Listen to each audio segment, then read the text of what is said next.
ప్రభువు పేరిట మీ అందరికీ షలోం.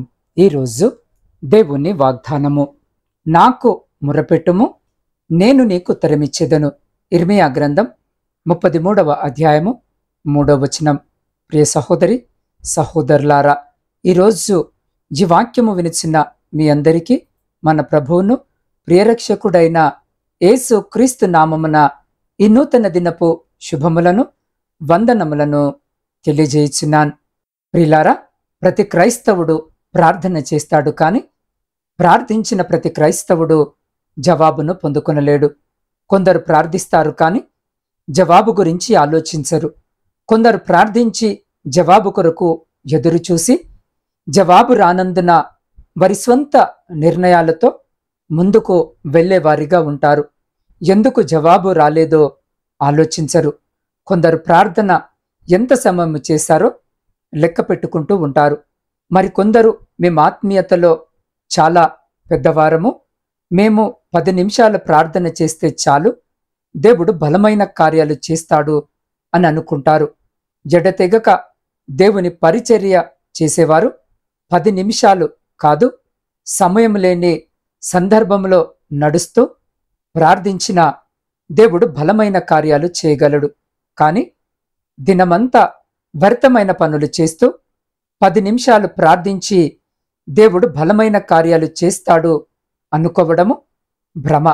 నేనంటాను, క్రీస్తు స్వభావము లేకుండా జీవితకాలమంతా మోకాళ్ళపై ఉన్న వారి జీవితంలో దేవుని కార్యాన్ని దేన్ని కూడా చూడలేరు.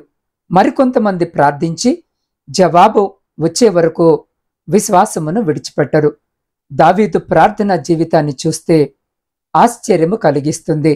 నా దేవునికి ప్రార్థన చేసి తిని ఆయన తన ఆలయములో ఆలకించి నా ప్రార్థనను అంగీకరించెను. నా మొర ఆయన సన్నిధిని చేరి ఆయన చెవులు జొచ్చెను అన్న వచనము ప్రకారము, ప్రియులారా, దావీదు ప్రార్థన చేసి తన ప్రార్థన దేవుని చెవులలోనికి వెళ్ళడము కూడా అతను చూశాడు. దేవుని చేత ప్రేమించబడిన ప్రియ సహోదరి సహోదరుడా, దేవునికి ఎలాంటి ప్రార్థన ఇష్టం, ఎలాంటి ప్రార్థన చేయాలి అనే దాని కొన్ని నిమిషాలు పరిశీలన చేసుకుందాం.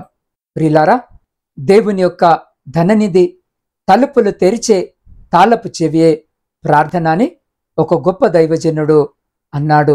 అవును, ఆయన మీద విశ్వాసముంచి చేసే ప్రార్థనలకు ఆయన తప్పక జవాబును ఇస్తాడు అని పరిశుద్ధ లేఖన భాగములో వ్రాయబడి ఉంది. అంత మాత్రమే కాదు, అనేకమైన ఉదాహరణలను కూడా లేఖనములలో మనము చూడవచ్చు. అయితే మీలో చాలా మందికి ఉండే అనుమానము ఏంటంటే, అసలు నేను చేస్తున్న ప్రార్థన కరెక్టేనా, నేను చేస్తున్న ప్రార్థన వాక్యానుసారముగానే ఉందా అని చాలామంది అనుమానాన్ని వ్యక్తము చేస్తూ ఉంటారు. అయితే ఈరోజు వాక్య ధ్యానము ద్వారా ప్రార్థన ఎలా చేయాలి, ప్రార్థనలో ఏ ఏ అంశాలను ఎత్తిపట్టి చేయాలి, ఎలా చేస్తే దేవుడు మన ప్రార్థన అంగీకరిస్తాడు అనే ఈ అంశాల గురించి ఈరోజు నేర్చుకొని దానిని అలవాటుగా చేసుకుందాం. ప్రియులారా, ప్రార్థన చేయటం రాదని దిగులు పడుతున్న ప్రియ సహోదరి సహోదరుడా, నీకే ఒక ముఖ్యమైన గమనిక.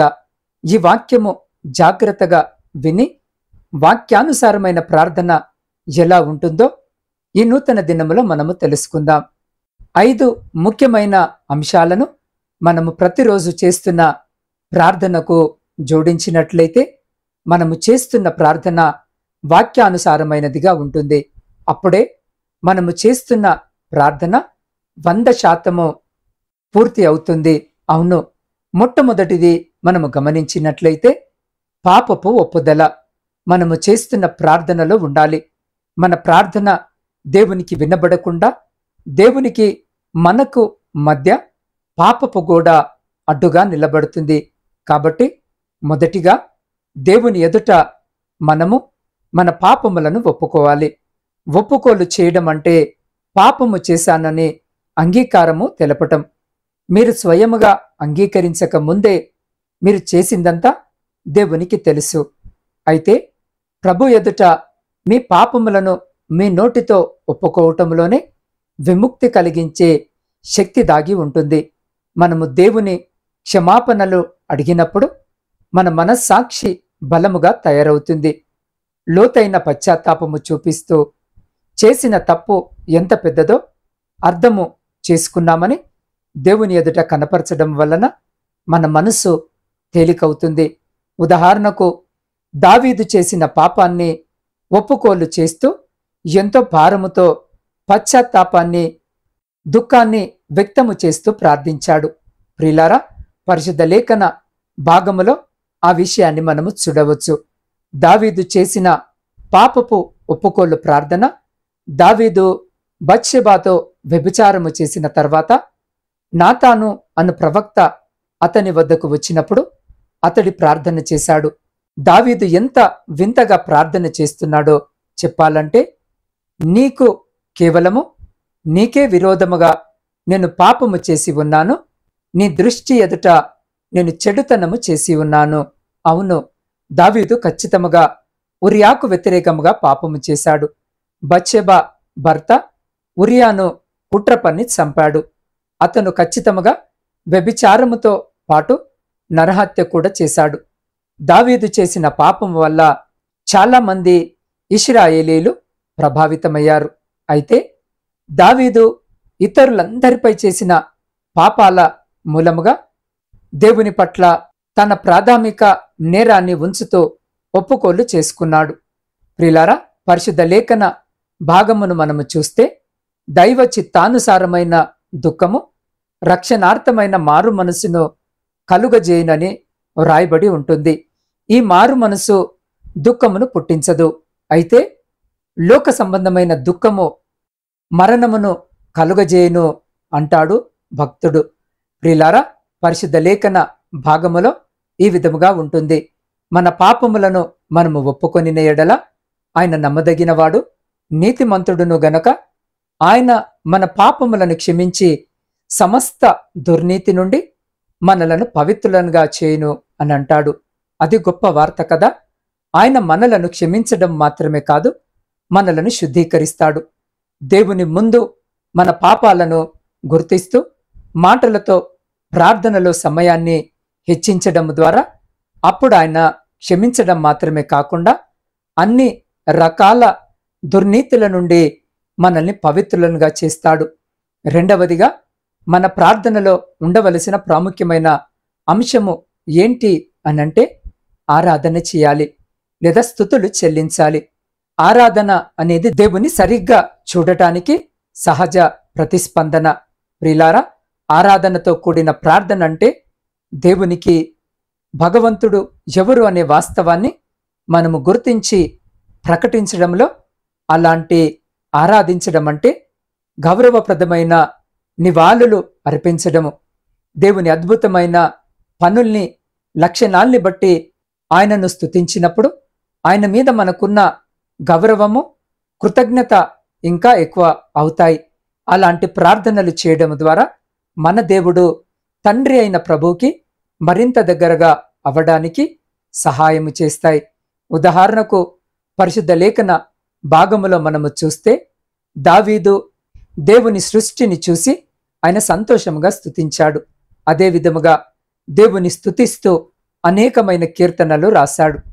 మీకు కష్టము కలిగినప్పుడు నమ్మండి, మీ నోరు తెరిచి దేవుని స్తుతించగలిగారంటే మీ కష్టాలన్నీ దేవుడు తప్పకుండా తీసివేస్తాడు. స్తుతి మీ స్థితిని మారుస్తుంది. ప్రార్థన మీ పరిస్థితులన్నింటినీ మార్చివేస్తుంది. కాబట్టి ఈరోజు ఈ వాక్యము వినిచిన నీవు ఏ స్థితిలో ఉన్నా, ఏ పరిస్థితుల్లో చిక్కుకున్నా స్తుతి చేయడం మర్చిపోవద్దు. స్తుతించేవాడు యెహోవానే ఆరాధించున్నాడు అని అంటాడు కీర్తనాకారుడు. ప్రియులారా, పరిశుద్ధ లేఖన భాగములో మనము చూస్తే స్తుతి యాగము అర్పించువాడు నన్ను మహిమపరచున్నాడు, నేను వానికి దేవుని రక్షణ కనపరచినట్లు వాడు మార్గము సిద్ధపరచుకొనెను అని అంటాడు. ప్రియులారా, పరిశుద్ధ లేఖన భాగములో 145వ సంకీర్తన మొత్తము గనక మనము చదివినట్లయితే ఈ కీర్తన దేవుని వ్యక్తిత్వము, ఆయన స్వభావము, పాత్ర మరియు గుణాలు ఎంత ఉన్నతమైనవో తలపోసుకుంటూ స్తుతిస్తూ రాయబడి ఉంది. మనము కూడా ఆయనను స్తుతిస్తూ ప్రార్థనలో సమయాన్ని వెచ్చించాలి. ప్రభువా, నీవు మంచివాడివి, నీవు సార్వభౌముడివి, నీవు పరిశుద్ధుడవు, ప్రేమగలవాడవు, నీతిమంతుడవు, సర్వశక్తి గలవాడవు, సమస్తమును పోషించువాడవు, సమస్తమును పరిపాలించువాడవు, లోకరక్షకుడవు, వధింపబడిన గొర్రెపిల్లవు, యూదా గోత్రపు సింహమా నీకు స్తోత్రము, బాధలు తీర్చేవాడా నీకు స్తోత్రము, స్వస్థపరిచే దేవుడా నీకు స్తోత్రము, దీనులను లేవనెత్తువాడా నీకు స్తోత్రము, మహోన్నతుడవు, జయశాలివి, మహిమాన్వితుడవైన తండ్రివి నీకు స్తోత్రము, మీరు నా రక్షకుడవు, నా సర్వశక్తిమంతుడైన దేవుడవు నీకు స్తోత్రము. ఇలా స్తుతిస్తూ కొనియాడుతూ ఉండాలి. అప్పుడు ఈరోజు ఈ వాక్యము వినుచున్న నీ స్థితి ఎంత దారుణంగా ఉన్నా, నీ పరిస్థితి ఎంత అధ్వానంగా ఉన్నా, నీ స్థితిగతులన్నిటినీ ఆ పరమ తండ్రి మార్చివేస్తాడు. ప్రియులారా, మూడవది కృతజ్ఞతలు తెలియచేయాలి. మనం పొందుకున్న మంచి విషయాల గురించి దేవునికి కృతజ్ఞతలు ఎల్లప్పుడూ చెల్లిస్తూ ఉండాలి. అప్పుడు ఆయన సంతోషిస్తాడు. ఉదాహరణకు, మీ పిల్లవాడికి ఒక బహుమతి ఇచ్చారనుకుందాం. దానికి ఆ పిల్లవాడు కేవలము కృతజ్ఞత కలిగి ఉంటే సరిపోతుందా? లేదా పిల్లవాడికి ఆ కృతజ్ఞతను బయటకు చెప్పాలని మీరు కోరుకుంటారా? మన భావాల్ని బయటకి చెప్పినప్పుడు మనము వాటి మీద దృష్టి పెడతాం. అవి మరింత బలపడతాయి. ఆయన మంచితనాన్ని అంగీకరించడం ద్వారా ఆయనతో మన సహవాసము మధురమైనదిగా చేయబడుతుంది. అందుకే పౌలు ఫిలిప్పీలకు రాసిన పత్రికలో ఈ విధముగా తెలియజేశాడు. ప్రతి విషయములోనూ ప్రార్థన విజ్ఞాపనల చేత కృతజ్ఞతాపూర్వకముగా మీ విన్నపములు దేవునికి తెలియజేయుడి అని అంటారు. అవును ప్రిలారా, ఉదాహరణకు తన తండ్రి తన ప్రార్థనలు విన్నందుకు, వాటికి జవాబు ఇచ్చినందుకు యేసు క్రీస్తు ప్రభువారు కృతజ్ఞతలు చెల్లిస్తూ ప్రార్థన చేశాడు. పరిశుద్ధ లేఖన భాగములో ఇలా వ్రాయబడి ఉంటుంది: కృతజ్ఞత అర్పణలు చెల్లించుచు ఆయన గుమ్మములో ప్రవేశించుడి, కీర్తనలు పాడుచు ఆయన ఆవరణములలో ప్రవేశించుడి, ఆయనను స్తుతించుడి, ఆయన నామమును ఘనపరచుడి అని అంటాడు కీర్తనకారుడు. ఇంకో చోట మనము గమనించినట్లయితే, యెహోవా దయాళుడు, ఆయన కృప నిరంతరము నిలుచును, ఆయనకు కృతజ్ఞతాస్తుతులు చెల్లించుడి అని రాయబడి ఉంటుంది. ప్రియులారా, మహిమపరచకపోవడం వలన మనము వ్యర్థులమైపోతాము. పరిశుద్ధ లేఖన భాగములో ఈ విధముగా వ్రాయబడి ఉంటుంది: మరియు వారు దేవుని ఎరిగియు ఆయనను దేవునిగా మహిమపరచలేదు, కృతజ్ఞతాస్తుతులు చెల్లింపను లేదు గాని తమ వాదముల యందు వ్యర్థులైరి, మరియు వారి మూర్ఖ హృదయాలు మారాయని రాయబడి ఉంటుంది.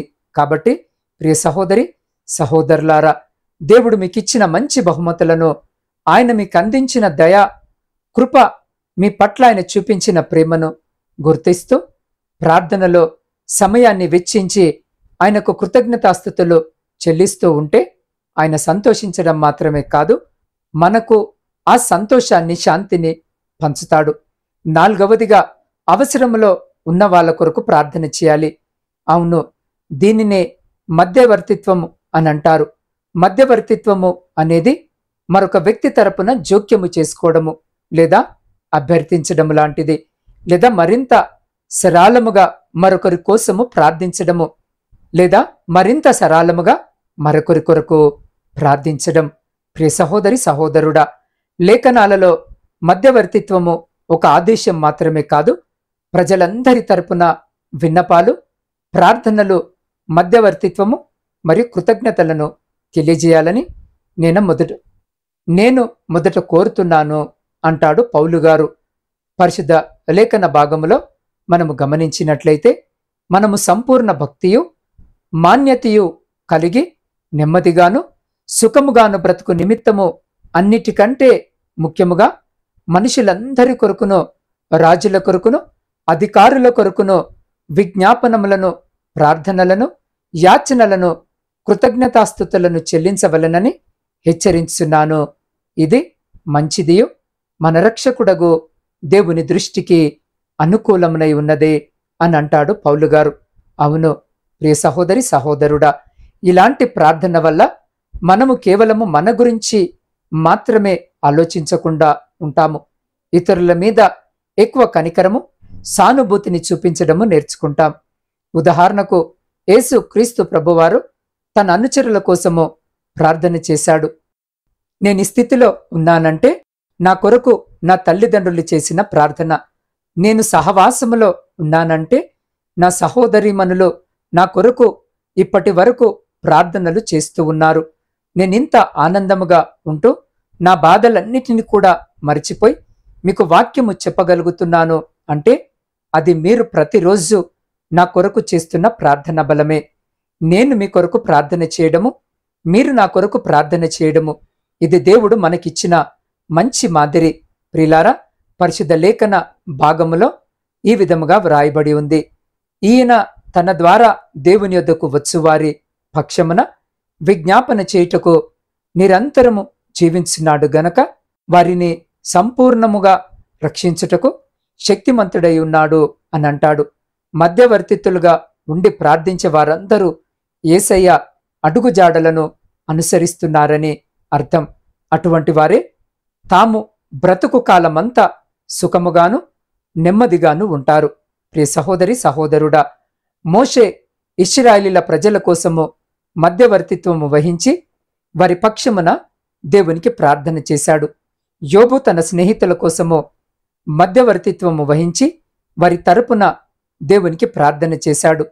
పౌలు అయితే తాను స్థాపించిన 14 సంఘాల కొరకు మధ్యవర్తిత్వము వహించి ఎల్లప్పుడూ ప్రార్థన చేస్తూ ఉండేవాడు. మన ప్రభువైన యేసు క్రీస్తు వారైతే మన కోసము ఎల్లప్పుడూ తండ్రి కుడి పార్వశము నుండి విజ్ఞాపన చేస్తూ ఉన్నాడు. కాబట్టి ప్రియ సహోదరి సహోదరుడా, మనము కూడా వీరిలాగానే ప్రజలందరి కొరకు ప్రార్థన విజ్ఞాపనలను చేద్దాం. కృతజ్ఞతాస్తుతులు చెల్లిద్దాం. పరమ కానాను చేరే వరకు ప్రజల పక్షమున, అధికారుల పక్షమున, నాయకుల పక్షమున ప్రార్థిస్తూ సుఖముగా నెమ్మదిగా ఈ లోకములో కొనసాగుదాం. ప్రియ సహోదరి సహోదరుడా, 5వది చివరిగా ఇప్పుడు మీకోసం అడగండి. దేవుడు మీకు ఇవ్వాలనుకుంటున్న మంచి ఈవెల కోసము ప్రార్థన సమయాన్ని వెచ్చించాలి. మన అభ్యర్థనలను దేవునికి తెలియజేయడము మంచిది.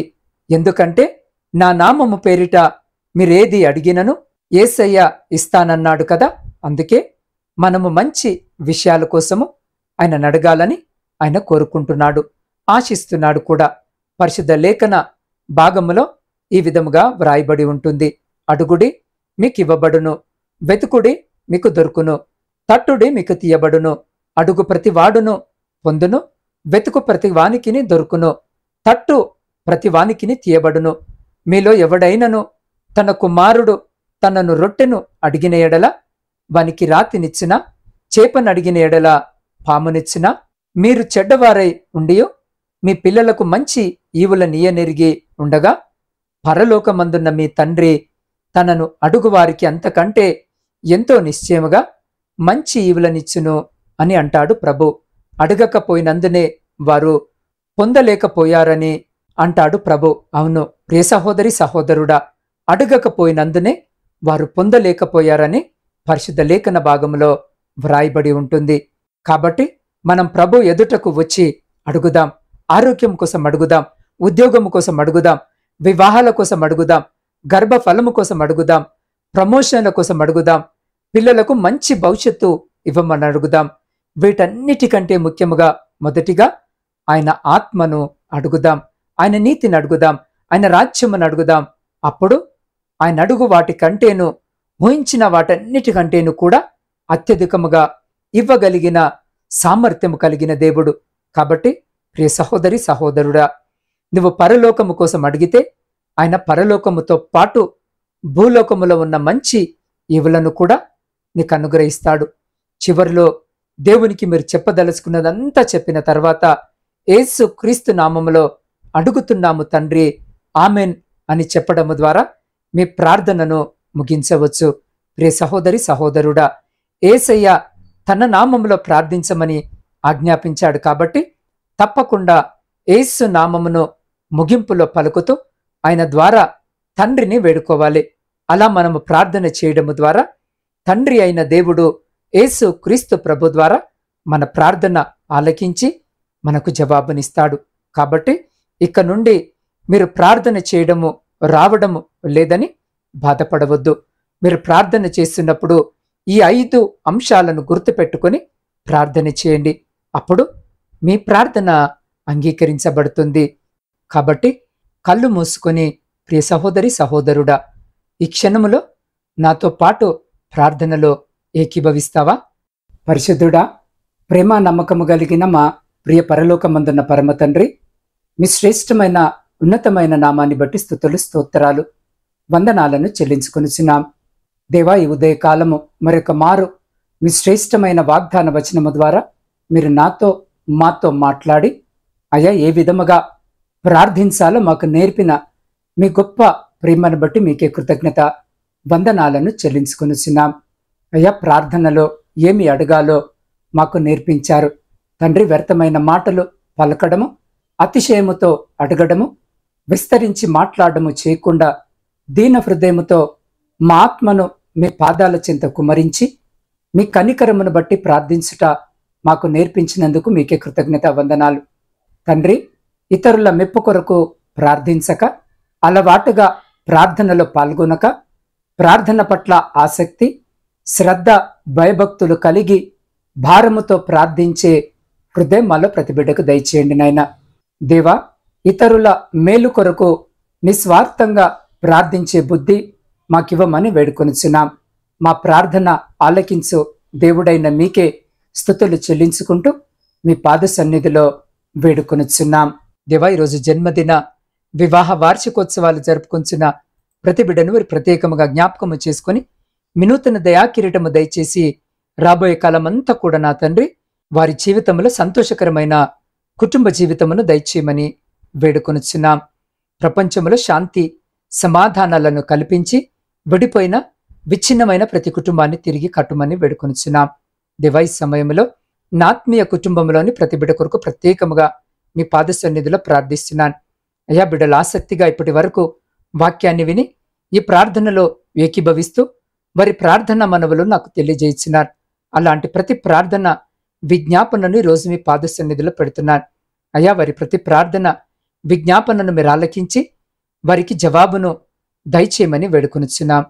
దేవా, ఈ సమయంలో వారి ప్రతి ప్రార్థన విజ్ఞాపనకు జవాబును దయచేసి వారి జీవితాల్లో, వారి కుటుంబాల్లో, వారి దాంపత్య జీవితంలో, ప్రాముఖ్యంగా వారి ఆధ్యాత్మిక జీవితంలో ఉన్న ప్రతిశోధన, ఆయాసము, దుఃఖము, లేమి, ప్రతి అంధకార సంబంధమైన శక్తులన్నిటినీ మీ పరిశుద్ధ నామమున లయపరిచి మీ ఆకాశపు వాక్యలను విప్పి మీ సమృద్ధికరమైన దీవెన ఆశీర్వాదాల చేత బిడల జీవితాలను, కుటుంబాలను దీవించి ఆశీర్వదించి తృప్తిపరిచి మీ కృపల భద్రపరుచుకొని ముందుకు నడిపించమని సమస్త స్తుతి, ఘనత, మహిమ మీకే చెల్లించు మా రక్షకుడును మీ ప్రియకుమారుడైన యేసు క్రీస్తు పవిత్రమైన నామమున ప్రార్థించి స్తుతించి అడిగి పొందుకొని ఉన్నాము తండ్రి. ఆమేన్.